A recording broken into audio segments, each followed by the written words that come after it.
A number came out of India's petroleum ministry last week that I have not been able to move past. India imported 1.96 million barrels of Russian crude per day in March. That is a new record. The previous record was set in February. The record before that was set in January.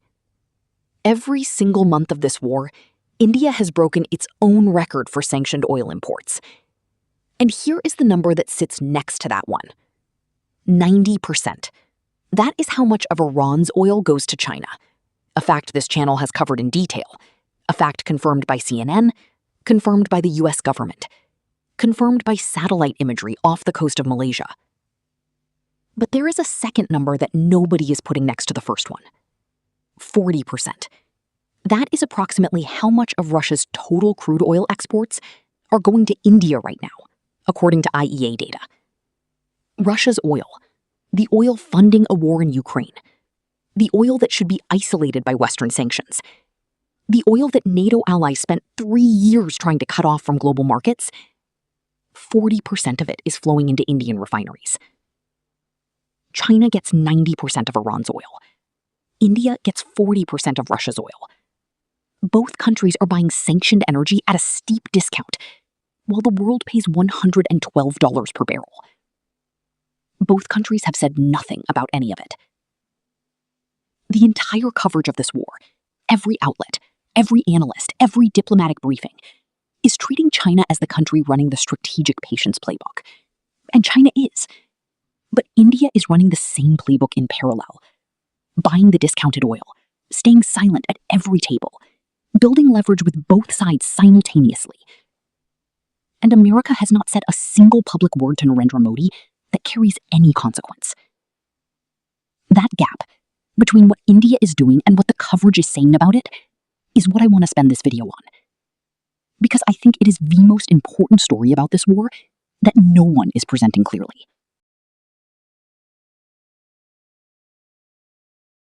Let me start with the specific infrastructure, because I think understanding the physical system changes how you read every diplomatic statement that comes out of New Delhi.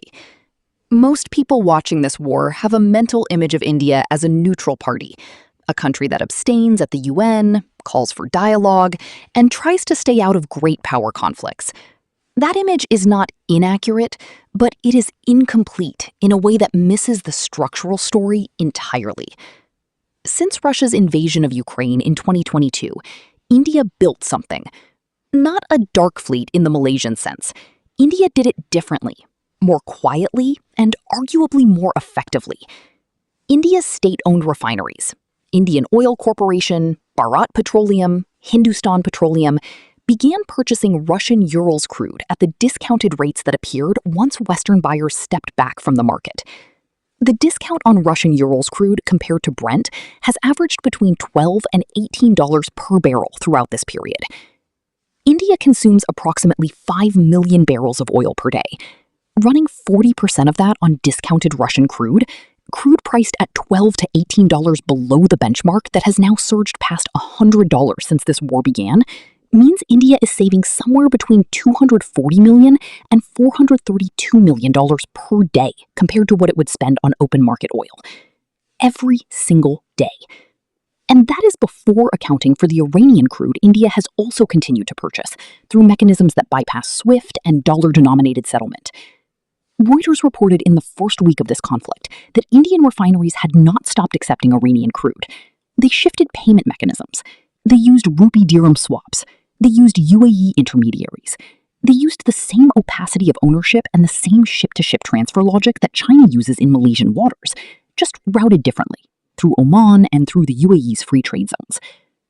The specific number Reuters cited, India was taking approximately 200,000 to 300,000 barrels per day of Iranian crude during peak weeks of this conflict. Think about what that means sitting next to China's 90%. China gets 1.1 to 1.7 million barrels per day from Iran at a $12 discount. India gets 200,000 to 300,000 barrels from Iran through unofficial channels. And India gets 1.96 million barrels from Russia at a $12 to $18 discount. The oil economy running beneath the visible disruption has two engines: China is the larger one. India is the one nobody is talking about. Now, here is why this matters structurally, in a way that goes beyond the numbers.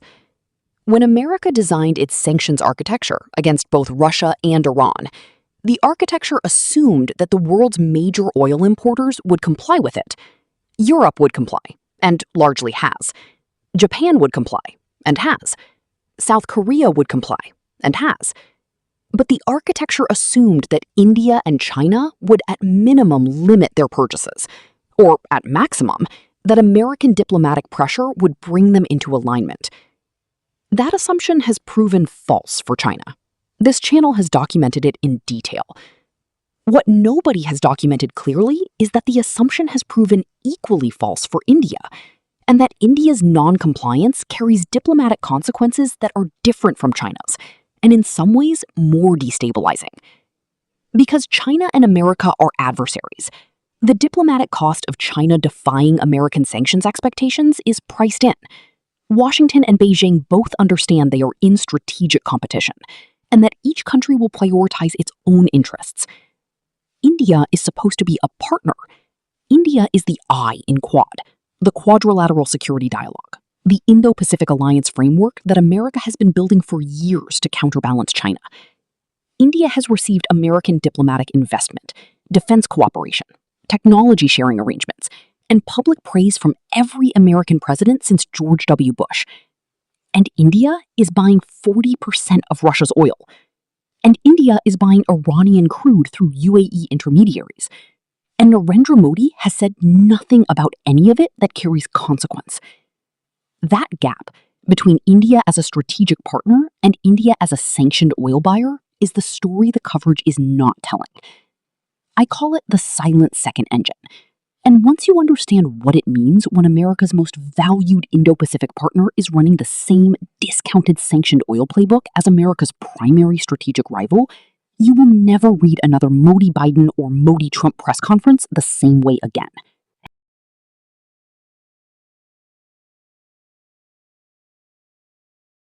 Let me be precise about what India has said and not said during this conflict, because the pattern is the most important thing. India abstained on the UN Security Council resolution calling for a ceasefire on day 3 of the war.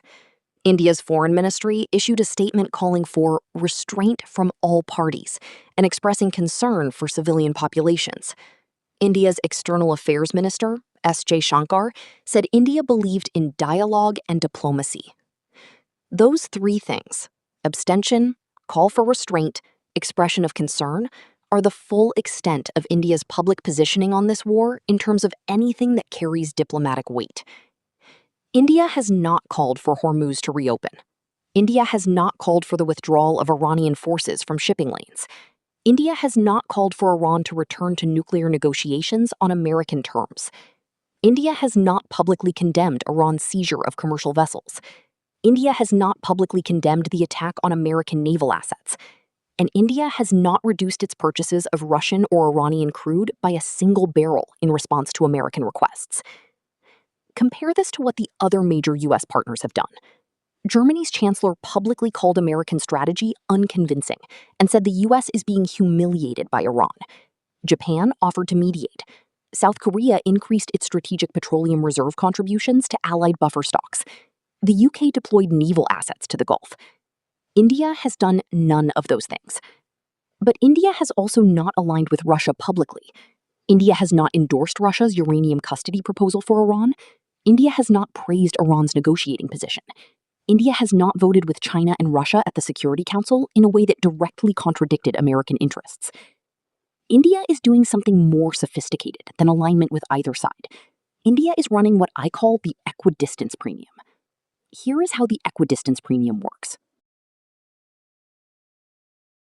A country that publicly aligns with one side in a major conflict pays a cost with the other side. China aligned implicitly with Iran and Russia. China pays a diplomatic cost with the U.S., strained relationship, secondary sanctions threats, accusations of enabling a sanctioned regime. Russia aligned explicitly with Iran. Russia pays an isolation cost. removed from G20 forums, cut from SWIFT, diplomatic pariah in Western capitals. India has aligned with neither side publicly. India abstains. India calls for dialogue. India buys the discounted oil. And then India walks into bilateral meetings with both the US and Russia and uses its neutrality as leverage. Modi met Putin twice in 2024. The famous embrace in Moscow that infuriated Zelensky and Western capitals, but also met Trump multiple times and received American F-35 equivalent defense cooperation and semiconductor manufacturing investment. India is simultaneously valuable to America as an Indo-Pacific anchor and valuable to Russia as its largest oil customer, and valuable to Iran as a buyer that keeps Iranian export revenue flowing. That simultaneous value is not an accident. India has cultivated it deliberately, and the equidistance premium is what India earns from that cultivation. The ability to extract concessions from both sides because neither side can afford to lose India. The question this war is now forcing is whether that premium has a ceiling. Because America's position since February 28th has been that this conflict is existential enough to require allied solidarity. America has asked its allies to contribute to the blockade, to restrict trade with Iran, to reduce Russian energy purchases, to choose a side in a way that makes the pressure campaign more effective. India has responded to that ask with dialogue is important and continued buying discounted oil. America has responded to India's response with nothing of consequence. No secondary sanctions threat against Indian refineries. No public condemnation from the State Department. No downgrade of Quad cooperation. No suspension of defense technology transfers. America shrugged at China buying Iranian oil. Now America is shrugging at India buying Russian and Iranian oil. And the two shrugs together tell you more about the real balance of power in this conflict than any statement from any negotiating table.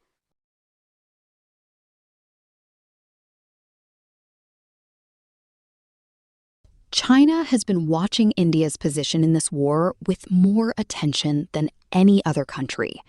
And the reason China is watching India is that China has studied this exact configuration before. A major regional power using great power competition to extract maximum benefit from both sides. And China knows what it has historically produced. The parallel is not the Cold War, where non-aligned movement countries played the US and Soviet Union against each other. The parallel is more specific and more recent. It is China itself in the 1970s and early 1980s. After the Nixon opening in 1972, China spent approximately a decade running a version of what India is now running, maintaining strategic relationships with both the United States and the Soviet Union, buying advanced American technology while maintaining its border disputes with the USSR, cultivating its neutrality as leverage. China extracted economic concessions from the US by positioning itself as the essential counterweight to Soviet power in Asia, while simultaneously refusing to fully align with the American security architecture in a way that would have constrained Chinese strategic autonomy. India is doing the same thing with a more complex board. The essential counterweight to China in the Indo-Pacific, that is how American strategic documents describe India. America needs India as that counterweight. America has invested years and billions of dollars in positioning India that way. And India is using the value of that positioning to buy discounted Russian and Iranian oil while America runs a war that depends on allied economic pressure to succeed. Here is the specific way this matters to the current conflict. America's blockade of Iran works through cumulative economic pressure.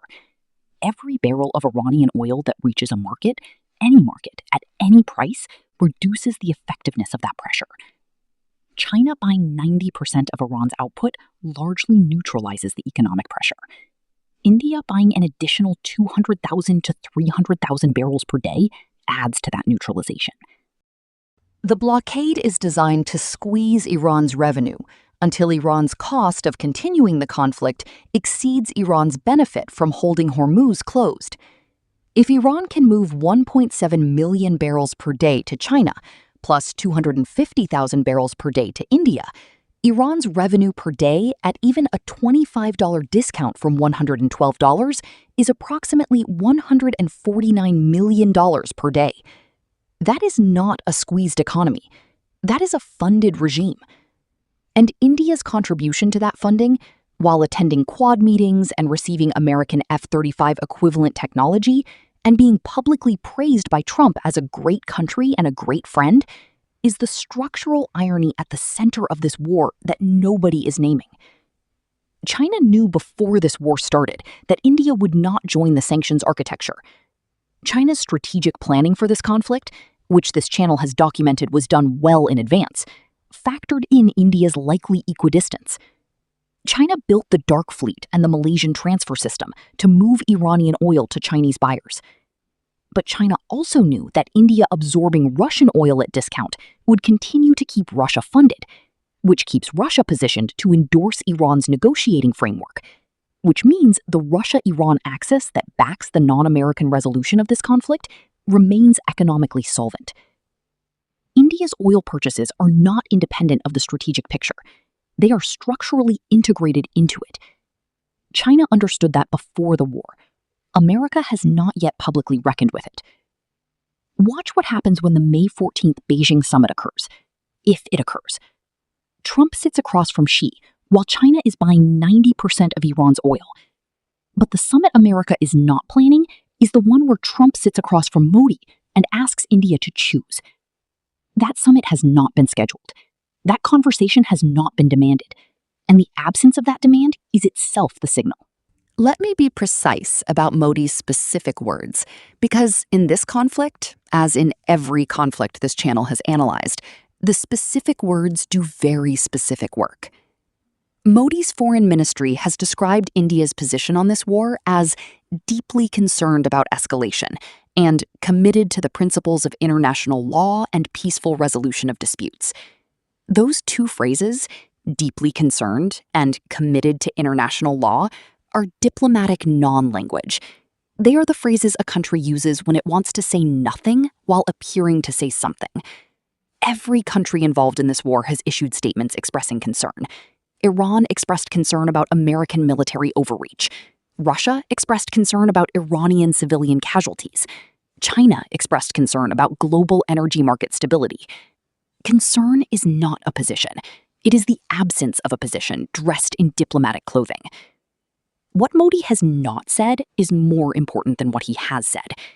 Modi has not said Iran must open Hormuz. That would have diplomatic weight. India is one of Iran's major energy customers, and Iran values the relationship. Modi has not said Russia's oil revenues should be reduced to decrease Russia's capacity to support Iran. That would be economically consequential. India is Russia's largest oil customer. Modi has not said India will reduce its purchases of Russian crude to demonstrate solidarity with the Allied sanctions architecture. That would be materially significant. India's purchases are the difference between Russian energy revenues staying at 2-year highs and those revenues declining meaningfully. Modi has said none of those things, and America has asked for none of them publicly. Not from a podium, not through the State Department, not through Quad communiques, not through any documented public channel. That silence from Washington toward New Delhi is the second silence in this conflict that matters as much as China's silence. China says nothing about Iran's military messaging because China has already calculated where the conflict is going. America says nothing to India about India's oil purchases because America has calculated that demanding a choice from India carries a diplomatic cost that America is not ready to pay. The May 14th Beijing summit shapes everything because of what it implies about America's priorities. America is willing to sit across from the country buying 90% of Iran's oil because that summit is too important to sacrifice. By the same logic, America is unwilling to demand anything consequential from the country buying 40% of Russia's oil because the Quad relationship is too important to risk. Iran understands both of those calculations. That is why Iran's regime can sustain this conflict. Not just because China is buying the oil, because India is buying enough Russian oil to keep Russia solvent, and therefore keep Russia's uranium custody offer on the table, and therefore keep Iran's diplomatic exit route viable, without Iran ever having to negotiate away what it values most. Let me steelman the argument that India's position changes nothing strategically, because the counter-argument is serious. The optimistic reading is that India is not comparable to China in its enabling of this conflict. China built the Dark Fleet. China built the Malaysian transfer infrastructure. China built the teapot refineries at scale. China vetoed the UN resolution that would have forced Hormuz open. China is the active architecture of Iranian economic survival. India bought oil. That is different. India buying Russian oil at a discount is India acting in its national economic interest in a way that was predictable, that was disclosed to the extent required, and that does not make India complicit in Iran's military strategy. The steelman also argues that India's neutrality is more valuable to conflict resolution than India's alignment would be. A neutral India is a credible mediator. If the conflict reaches the point where both sides need a trusted third party to broker a final agreement, not Pakistan, which is too close to the China-Russia-Iran axis, not the UAE, which just left OPEC, not Saudi Arabia, which is managing its own contradictions. India is the only country large enough, trusted by enough parties, and publicly neutral enough to play that role. Modi meeting Putin in Moscow while maintaining strong ties with Washington is not betrayal of the American position. It is India preserving the bridge that a final deal will need to cross. On the oil purchases specifically, the steelman argues that India reducing its Russian oil purchases would raise Indian energy costs during a global oil shock that is already affecting Indian inflation and Indian economic growth. The Indian government has domestic political constraints. Modi cannot impose energy costs on Indian consumers in service of an American strategic objective that India did not design and that India has no treaty obligation to support. All of that is coherent.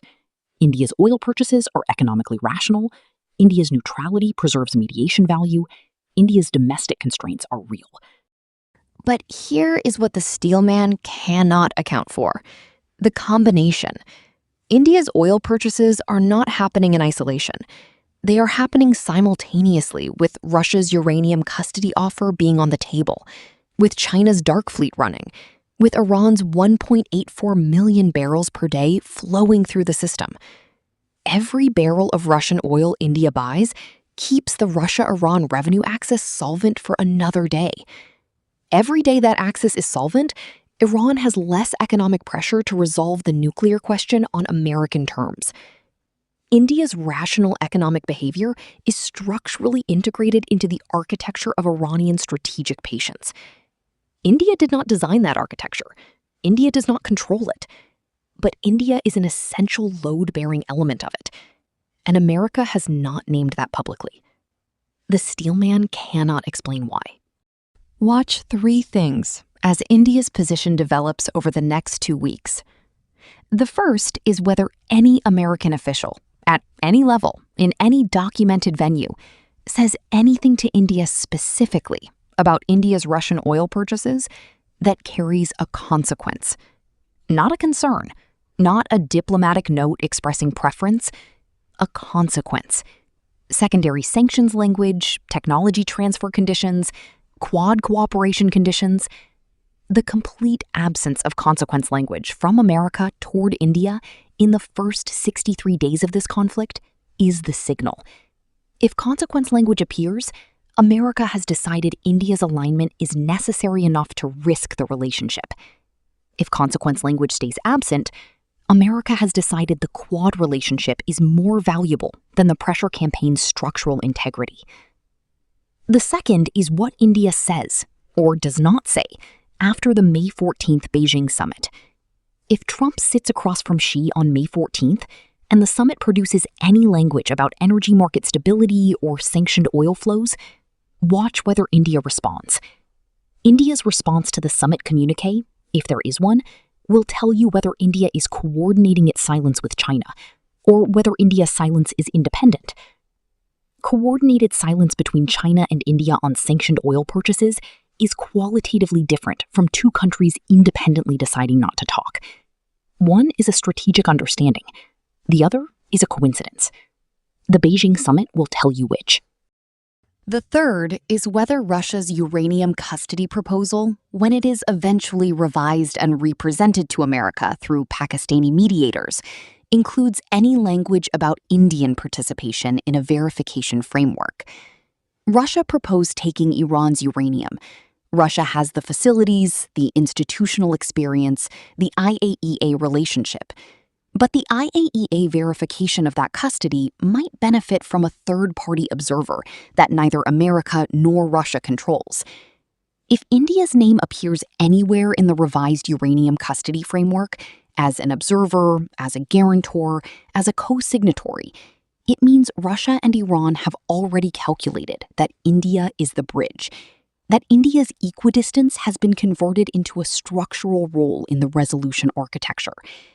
And if India's name appears in that framework, America will have to decide whether to accept a deal that formally elevates Indian diplomatic standing in the Middle East at the expense of American centrality in the resolution. Watch specifically for India's name in any revised uranium custody framework language. If it appears, India has stopped being a silent second engine and started being the deal's architect. Push back on this if you see it differently. Read India's Petroleum Ministry import data for March, the record Russian crude numbers. Read India's UN voting record on this conflict, every abstention, every absence of a named position. Read India's bilateral meeting schedule with both Washington and Moscow since February 28th. And then ask the question the coverage is not asking. China is buying 90% of Iran's oil. India is buying 40% of Russia's oil. Both countries are running the same discounted sanctioned crude playbook simultaneously. America has named China. America has shrugged at China.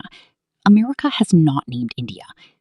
Which of those three facts tells you the most about whether America's pressure campaign has the structural architecture needed to force the outcome America said it was fighting for? India is the silent second engine. China cannot open Hormuz. Russia is offering to solve 99% of the deal, and Modi has not been asked to choose. The phone in Washington has not rung toward New Delhi either, and that silence may be the most important signal in this war that nobody has measured yet. I will see you in the next one.